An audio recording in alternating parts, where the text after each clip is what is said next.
Emergency basic income और universal basic income में सबसे बड़ा अंतर यह होता है कि जब सरकार को लगता है कि देश में पर्याप्त मांग आ चुकी है, लोगों के पास नौकरियां भी आ चुकी हैं, तो सरकार हालात सामान्य होने के बाद इमरजेंसी बेसिक इनकम देना बंद कर देती है।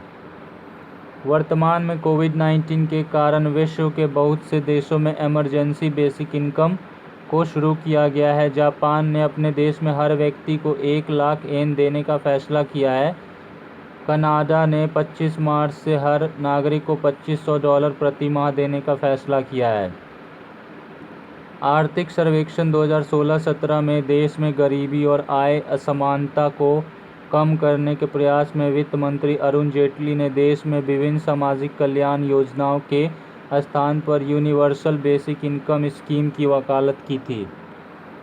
अर्थशास्त्री सुरेश तेंदुलकर ने देश के गरीब लोगों को पोषण युक्त भोजन खाने के लिए या गरीबी रेखा से बाहर निकालने के लिए प्रति व्यक्ति न्यूनतम प्रति वर्ष ₹7,620 देने की सिफारिश की थी।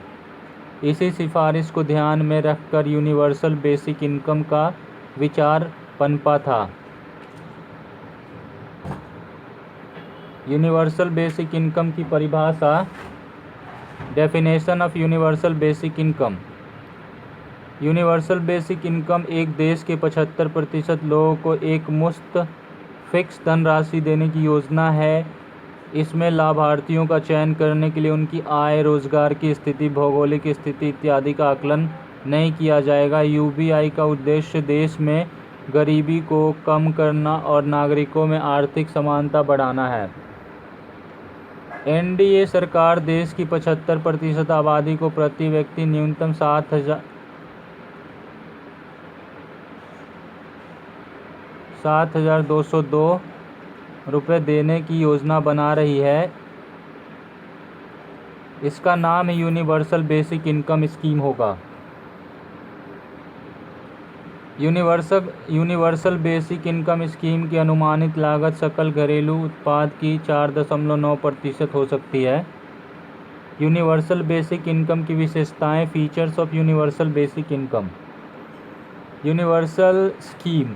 यूनिवर्सल बेसिक इनकम मुख्य रूप से एक सार्वभौमिक योजना है। इसका मतलब है कि यूबीआई समाज के किसी वर्ग विशेष के लिए खास तौर से नहीं बनाई गई है, अर्थात इस योजना का लाभार्थी देश का कोई भी नागरिक हो सकता है। निश्चित आय फिक्स्ड इनकम। लाभार्थियों को एक निश्चित अंतराल पर यानी मासिक, वार्षिक रूप से धन वितरित किया जाएगा। नकद भुगतान कैश पेमेंट। योजना के अंतर्गत तय राशि को लाभार्थियों के खाते में सीधे ट्रांसफ़र किया जाएगा, अर्थात इस योजना में कैश के अलावा कैश जैसी कोई और वस्तु जैसे कूपन इत्यादि नहीं दी जाएगी। बिना शर्त योजना अनकंडीशनल स्कीम। इस योजना में लाभार्थी की आर्थिक स्थिति या रोजगार की स्थिति को ध्यान में नहीं रखा जाएगा, अर्थात लाभार्थी को इस योजना का लाभ लेने के लिए सामाजिक आर्थिक पहचान को साबित करने की आवश्यकता नहीं है। व्यक्तिगत लाभार्थी इंडिविजुअल बेनिफिशियरी। इस योजना में परिवार के प्रत्येक सदस्य को व्यक्तिगत रूप से लाभ दिया जाएगा, अर्थात इस योजना में लाभार्थी की इकाई व्यक्ति होगी, पूरा परिवार नहीं। यूनिवर्सल बेसिक इनकम की आवश्यकता क्यों? देश में असमानता को कम करने और गरीबी दूर करने के लिए यूनिवर्सल बेसिक इनकम एक मील का पत्थर साबित होगा।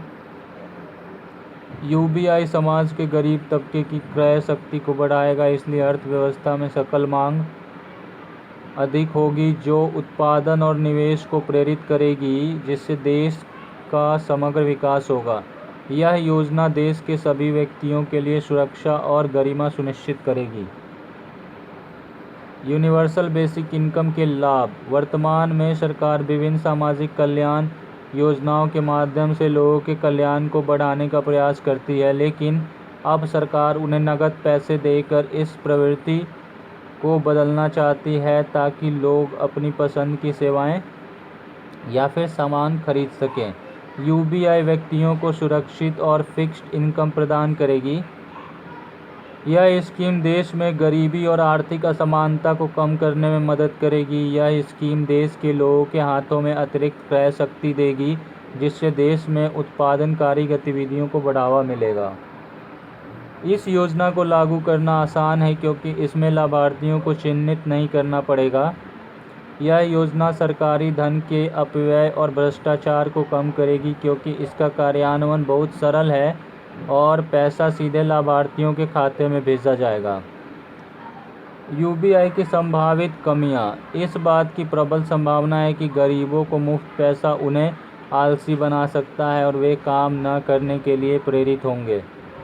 इस बात की कोई गारंटी नहीं है कि दी गई नकदी उत्पादक गतिविधियों, स्वास्थ्य और शिक्षा आदि पर खर्च की जाएगी। यह तंबाकू, शराब, ड्रग्स और अन्य लग्जरी वस्तुओं आदि पर खर्च की जा सकती है। अगर ऐसा हुआ तो इस योजना का उद्देश्य ही विफल हो जाएगा। लोगों को मुफ्त नकद देने से अर्थव्यवस्था में मुद्रास्फीति की दर में वृद्धि होगी क्योंकि देश में उपभोक्तावादी गतिविधियों को बढ़ावा मिलेगा। बड़ी साधारण सी बात है, जब किसी को मुफ्त में खाने पीने को मिलता रहेगा तो फिर वह व्यक्ति काम क्यों करेगा। ऐसा हो सकता है कि लोग फसल की कटाई के समय काम करने से मना कर दे, जैसा कि मनरेगा के मामले में देखा गया था। ऐसा भी हो सकता है कि लोग अधिक मजदूरी की मांग करने लगे, जिससे कि कृषि उत्पादन की लागत बढ़ जाएगी और किसानों की आय पर विपरीत असर पड़ेगा। निष्कर्ष में यह कहा जा सकता है कि इतिहास ने साबित कर दिया है कि मुफ्तखोरी ने लोगों की आर्थिक स्थितियों को कभी नहीं बदला है। इसलिए प्रति व्यक्ति 7,620 रुपये प्रति वर्ष देने से बहुत कुछ नहीं बदलेगा, जैसा कि मनरेगा जैसी योजना के साथ हुआ है, जिसमें गरीबी रेखा के नीचे रहने वाले परिवारों को हर साल 10,000 रुपये दिए जाते हैं। इसलिए समय की ज़रूरत यह है कि सरकार लोगों को मछली पकड़ना सिखाए, न कि उन्हें मुफ्त में मछली बांटे। क्योंकि यदि आप किसी को एक मछली देंगे तो वह अपना पेट भर लेगा, लेकिन यदि आपने उसको मछली पकड़ना सिखा दिया तो वह अपने परिवार का पेट भर लेगा। तो मुझे उम्मीद है कि ये कहानी बहुत इंटरेस्टिंग लगी मुझे, तो मुझे उम्मीद है कि आपको भी अच्छी लगी होगी। तो please subscribe the channel, like and share the video with your family and friends. जय हिंद, जय भारत।